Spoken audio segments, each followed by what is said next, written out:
Quand vous pensez à la notion de consolation, avec quoi est-ce que vous l'associez ? Probablement pas avec la notion de force, n'est-ce pas ? Mais on pourrait être surpris. Quand on est fragile, quand on est limité, quand on est sans ressources, Dieu a toute la force dont on a besoin.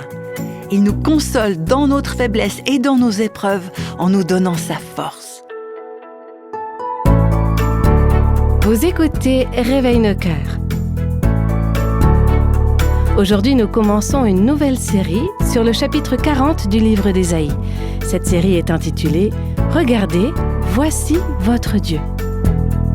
Si vous n'avez jamais eu besoin de réconfort, c'est que vous n'êtes probablement pas humain. Du plus petit nouveau-né à la personne âgée fragile, de l'athlète accompli à la femme carriériste, nos journées à tous sont remplies de peines et de difficultés. Alors attendez, ne vous tournez pas tout de suite vers le chocolat, mais plutôt arrêtons-nous ensemble et contemplons notre Dieu, le Dieu de toute consolation.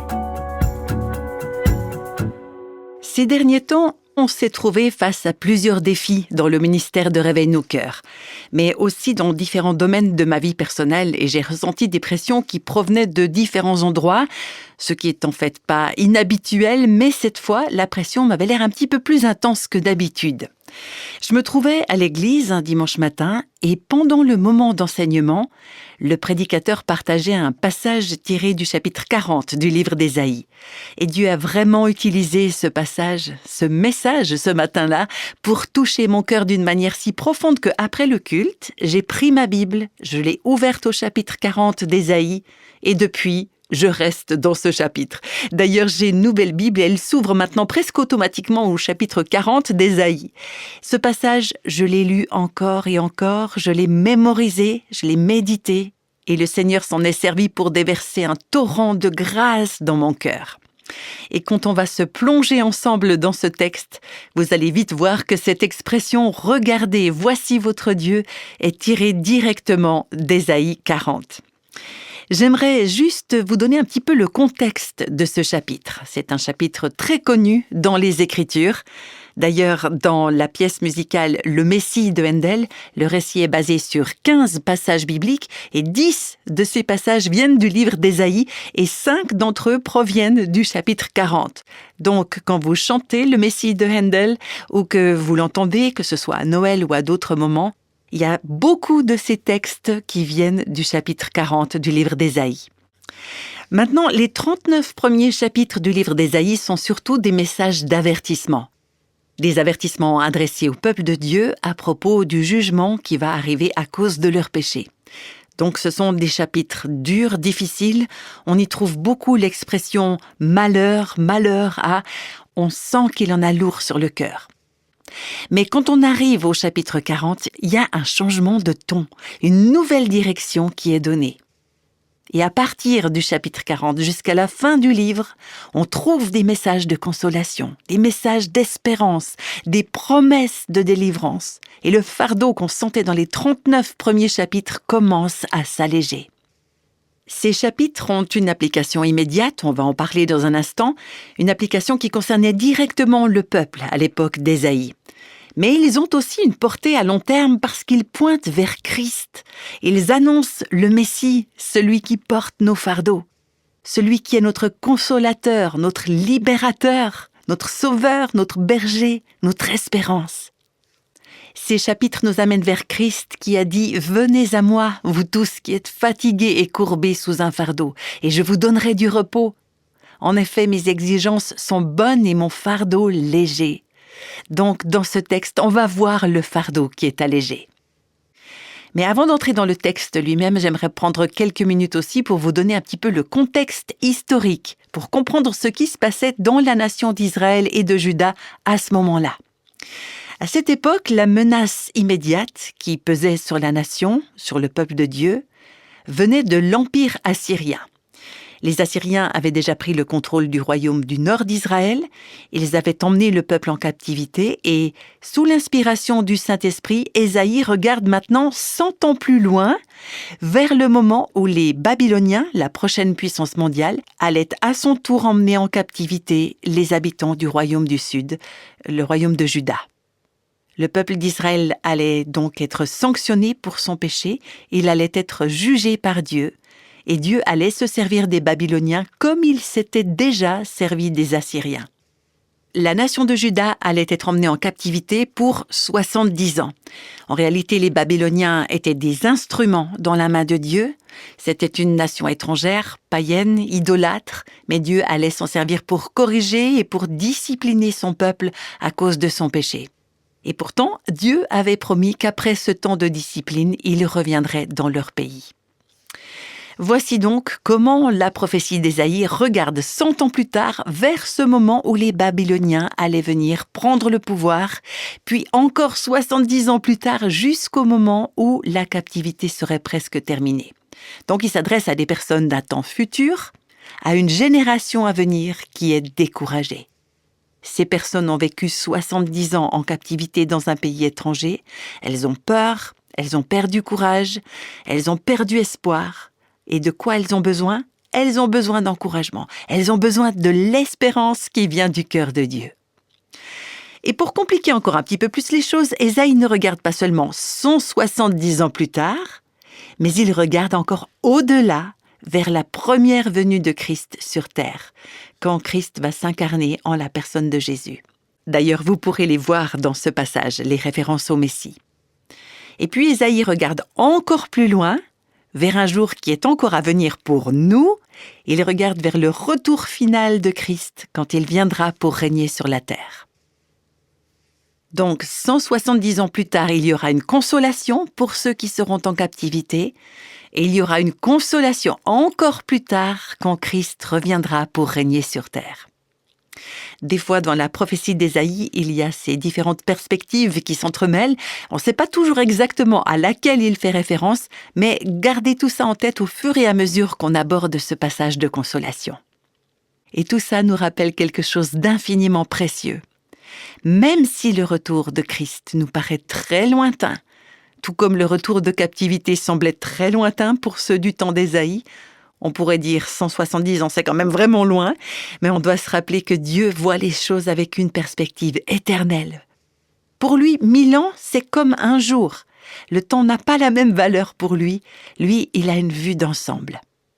Et quand il nous offre des paroles de consolation, ça concerne notre situation présente, mais ça concerne aussi toutes nos situations à venir. Alors cette consolation, elle est aussi offerte pour les jours qu'on aura à traverser, ces derniers jours difficiles qui vont nous amener au retour de Christ sur la terre. Ce sont des paroles de consolation qu'on peut appliquer à notre propre situation.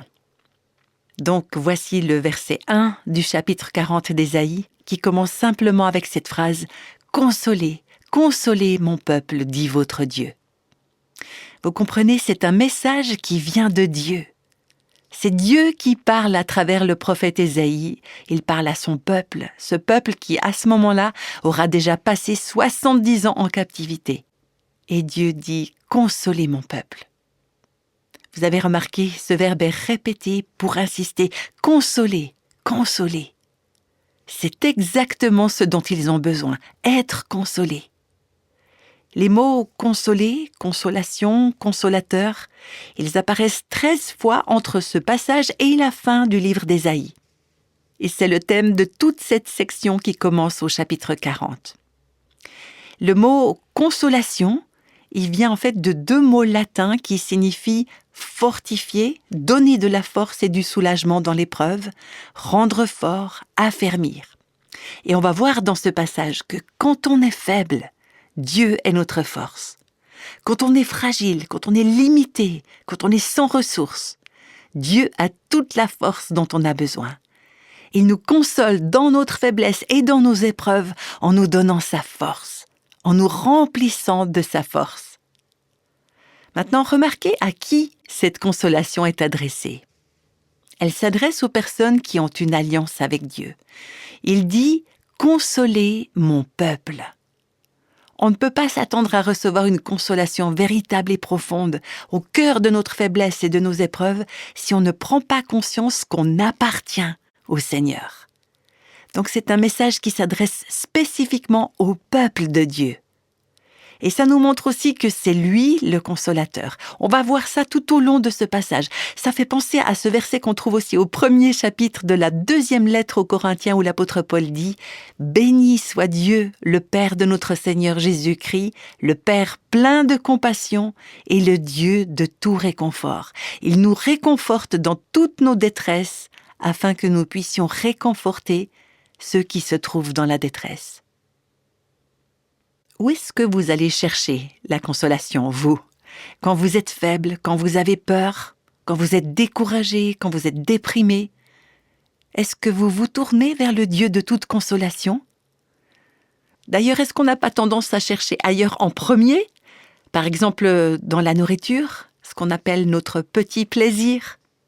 Ou quand on se dit « je suis trop déprimé, il faut que j'aille au centre commercial ». Mais on va être encore plus déprimé quand on verra la facture de tout ce qu'on a acheté. Ou alors peut-être quand on se tourne vers une amie, peut-être qu'on attend de notre conjoint qu'il nous console, peut-être qu'on cherche du réconfort tout d'abord dans le travail, ou dans toutes sortes de distractions, des films, des séries, de la musique, des jeux, toute forme d'évasion. Où est-ce que vous la cherchez, votre consolation? Bien sûr, tous ces exemples que j'ai cités, ça ne veut pas dire que ces choses sont mauvaises, mais si vous voulez une vraie consolation, une profonde consolation, alors il vous faut venir vers le Dieu de toute consolation, celui qui est capable de nous consoler dans toutes nos épreuves. Et Ésaïe met au défi ceux qui l'écoutent à regarder au-delà de la captivité, au-delà de leurs années d'épreuve, au-delà de la discipline, pour voir comment va se passer la fin de l'histoire. Et c'est quoi la fin de l'histoire? C'est que la discipline va prendre fin, que l'épreuve sera terminée et que Dieu va apporter la consolation. Vous savez, un de mes versets préférés dans la Bible, c'est le verset 6 du psaume 30 qui nous rappelle que « Le soir arrivent les pleurs et le matin l'allégresse ». C'est vrai qu'on ne sait pas combien de temps la nuit va durer. Elle peut durer des semaines, des mois, des années. Parfois, elle représente toute une vie marquée par les larmes, des circonstances qui nous attristent, qui sont difficiles, éprouvantes. Il y a des personnes qui traversent des souffrances physiques ou des difficultés financières, des épreuves professionnelles, des tensions familiales, des situations sur lesquelles ces personnes n'ont aucun contrôle. Oui, les pleurs peuvent durer toute une nuit, et cette nuit peut être longue, elle peut être sombre. Mais la joie vient le matin, la joie viendra, Dieu promet la consolation. Ésaïe adresse ces paroles à des personnes en captivité dans un pays étranger, donc des gens qui sont loin de chez eux, des gens qui vivent dans des circonstances difficiles. Mais il veut que ces personnes sachent que Dieu a des projets de bénédiction pour elles. Alors peut-être que vous traversez en ce moment une forme de captivité dans votre vie, une saison sombre, une période de découragement. Mais au final, Dieu a des projets de bénédiction en réserve pour vous. On cite souvent ce verset de Jérémie 29 où Dieu dit « Je connais les projets que je forme pour vous, déclare l'Éternel, projets de paix et non de malheur, afin de vous donner un avenir et de l'espérance. » Alors si vous vous trouvez dans ce style de captivité, que vos yeux sont remplis de larmes, relevez la tête, sachez que Dieu veut vous promettre la consolation. Même au travers de ce passage difficile, il veut vous consoler. Mais peut-être qu'en ce moment tout va bien pour vous, votre mari vous aime, vous avez de l'argent de côté, le soleil brille, vos enfants vont bien, alors tenez-vous prête, l'épreuve va venir. Quand on est enfant de Dieu, on peut en être sûr, ça vient. Mais souvenez-vous aussi que Dieu sait ce qui vient et quand ça viendra. Donc, il connaît ce qui vous attend et il a déjà prévu d'avance ce qu'il faut pour votre délivrance et pour votre consolation. Oui, Dieu a déjà préparé la consolation pour vous. Et elle est en réserve pour vous non seulement dans l'épreuve que vous traversez aujourd'hui, mais aussi dans celles que vous rencontrerez peut-être demain, dans celles que vous ne voyez pas encore, celles qui viendront la semaine prochaine, le mois prochain, l'année prochaine. Dieu sait quelles épreuves vous attendent. Même quand vous aurez 93 ans, peut-être malade, entouré de vos enfants ou dans une maison de retraite, je ne sais pas. Vous n'y vivez pas maintenant, Vous n'y êtes pas encore, mais sachez que quand ce moment viendra, quelle que soit l'épreuve, Dieu aura déjà préparé la consolation pour vous. Est-ce que c'est quelque chose qui vous encourage? En tout cas, moi, oui. Alors Dieu dit « Consolez mon peuple ». Dans les épreuves présentes de ce peuple, comme dans celles à venir, il y a de la consolation. Et voici les paroles de consolation à partir du verset 2. Parlez au cœur de Jérusalem, criez-lui que sa période de combat est terminée, que sa faute est expiée, qu'elle a reçu de l'Éternel le salaire de tous ses péchés. Vous avez entendu, Dieu dit « Parlez avec tendresse à Jérusalem ». Maintenant, il faut bien garder en tête que dans les 39 premiers chapitres, il y a eu beaucoup d'avertissements, beaucoup de jugements annoncés, beaucoup de malheur, malheur, malheur. Il n'y a pas vraiment de tendresse dans ces chapitres-là. Dieu annonçait la discipline et le jugement. Mais ici, Dieu dit « Je veux que vous parliez avec tendresse à Jérusalem ». Et cette expression, elle veut dire « parler à son cœur, rassurer, apaiser ». Et dans ce chapitre, on va découvrir la tendresse du cœur de Dieu. On va voir son cœur plein d'amour et de compassion. Dieu dit « Parlez-lui avec tendresse », mais ensuite il dit « Criez vers elle ». Et ce mot signifie « appeler à haute voix », élever la voix pour attirer l'attention de quelqu'un, crier vers elle. Donc oui, parler à son cœur, mais en même temps, c'est un message pressant. On a besoin d'entendre ça. Si vous voulez être consolé, vous avez besoin de savoir ce que Dieu a à dire. Et est-ce qu'on n'a pas besoin, nous aussi, de cet équilibre quand on accompagne les autres dans leur cheminement? C'est ce que je ressens moi-même parfois en pensant à Réveille nos cœurs. Il y a des podcasts où je sens que Dieu met sur mon cœur un message d'avertissement plus direct, plus fort. On a enregistré des séries comme ça, avec des exhortations assez marquées tirées de la parole de Dieu. Et quand Dieu me reprend à travers un passage, j'ai envie de vous transmettre ça aussi. Je n'aime pas toujours enseigner les textes difficiles, mais ils font partie de la parole de Dieu, donc je dois le faire. Mais il y a aussi ces moments où Dieu vient m'encourager en profondeur à travers des passages pleins de tendresse. Et ceux-là aussi, j'ai envie de les partager avec vous. Et dans ce passage, on va voir cet équilibre entre les deux, la grâce et la vérité, la tendresse et l'appel à haute voix, cet appel pressant. Alors, qu'est-ce que le prophète Ésaïe doit annoncer à Jérusalem avec cette voix à la fois tendre et insistante? Il doit lui dire « Parlez au cœur de Jérusalem, criez-lui que sa période de combat est terminée, que sa faute est expiée, qu'elle a reçu de l'Éternel le salaire de tous ses péchés. » On va se concentrer d'abord sur sa période de combat est terminée. Combat, ça évoque un service militaire intense, une période difficile. Dieu fait référence à la captivité. Sa captivité est finie, ses années d'esclavage, ses années passées sous l'autorité d'une nation étrangère, tout ça, ça touche à sa fin. Sa captivité est terminée, son combat est terminé. Ses épreuves intenses sont derrière elle. Alors, quel est le message de consolation? Votre épreuve prendra fin. Votre captivité prendra fin. Oui, tout cela prendra fin. On est bien d'accord, il peut sembler que la fin, ça met une éternité à arriver. Mais c'est justement là qu'on a besoin d'adopter la perspective divine. Si on pouvait voir la vie comme Dieu la voit, on réaliserait que le temps, il est tellement court. Même une vie entière de souffrance ici-bas ne dure qu'un instant sur le plan de l'éternité. Donc il faut qu'on se rappelle qu'il y aura une fin. Et puis vient une autre parole de consolation. Sa faute est expiée. Ça veut dire les péchés qui l'ont conduite à sa captivité ont été pardonnés. C'est pardonné. Vous savez, parfois on traverse des épreuves ou des difficultés sans que ce soit de notre faute, simplement à cause de circonstances totalement hors de notre contrôle. C'est juste la réalité de la vie dans un monde déchu, un monde qui est marqué par le péché.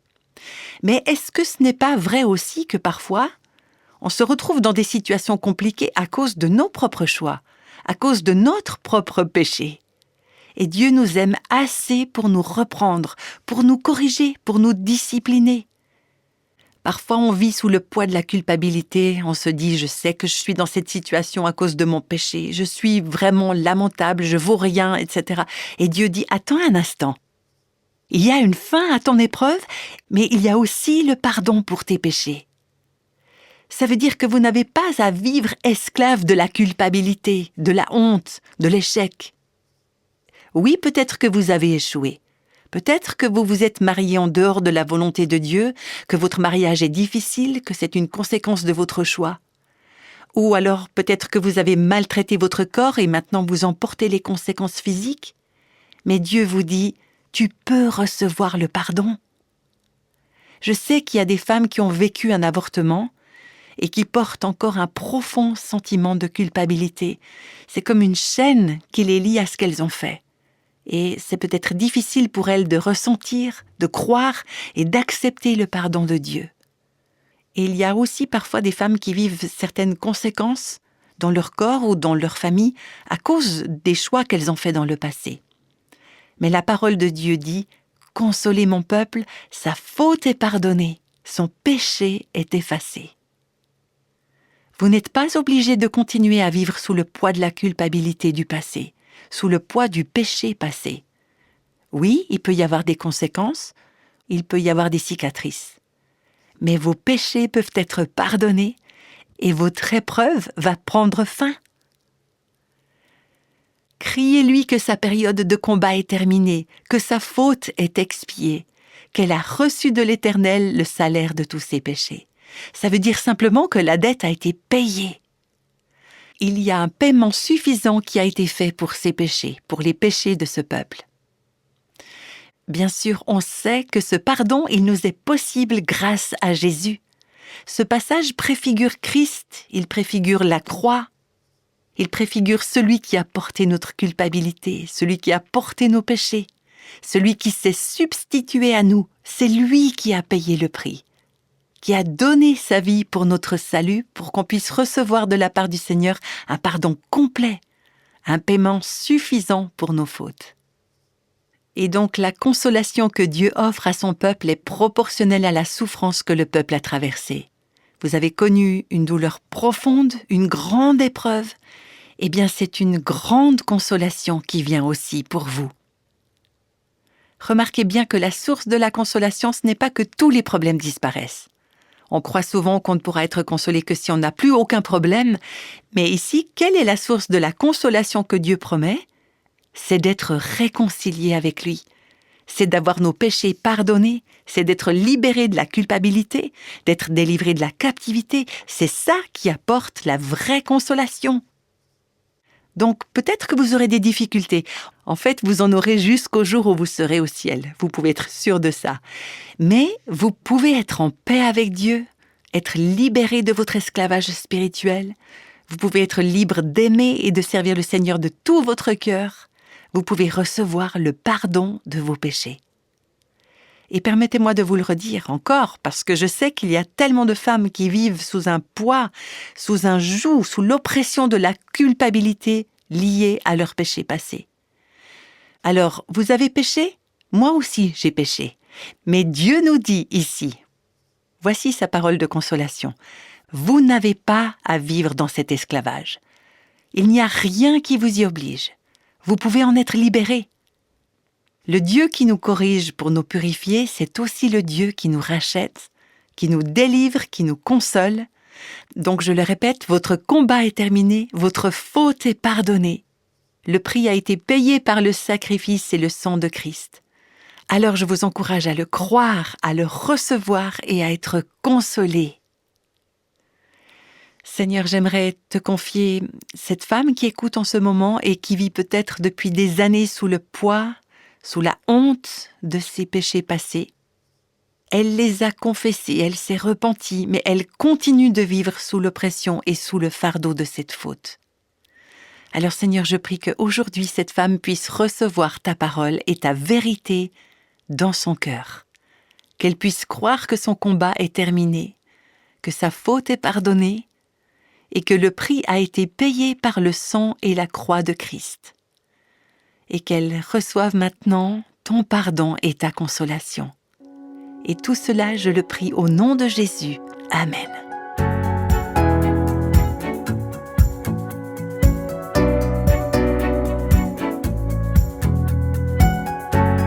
Nous avons toutes et tous besoin de consolation, de réconfort. Et aujourd'hui, on a vu la véritable source de consolation, celle qui ne nous décevra jamais. Ce podcast fait partie de la série « Regardez, voici votre Dieu ». Et savez-vous que ce genre d'enseignement touche des femmes à travers tout le pays et même dans le monde entier ? Vous pouvez découvrir les enseignements que vous trouvez chez Réveil nos cœurs en beaucoup de langues différentes, comme en espagnol, portugais ou farsi pour n'en citer que 3. Et c'est sur le site réveilnoscoeurs.com qu'il y a toutes les informations. Imaginez un instant avec moi que vous ayez un rendez-vous agendé pour rencontrer un roi. Le degré de nervosité serait impressionnant, non ? Eh bien, savez-vous, vous allez en effet rencontrer un roi et on aimerait vous aider à vous préparer pour cette rencontre la prochaine fois. Alors j'ai hâte de vous retrouver ici sur Réveil nos cœurs.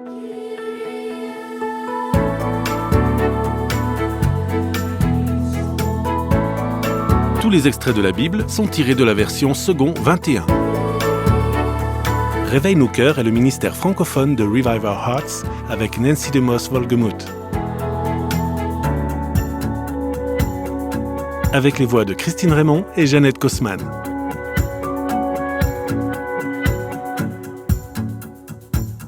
Quelle que soit la saison de votre vie, Réveil nos cœurs vous encourage à trouver la liberté, la plénitude et à porter du fruit en Christ.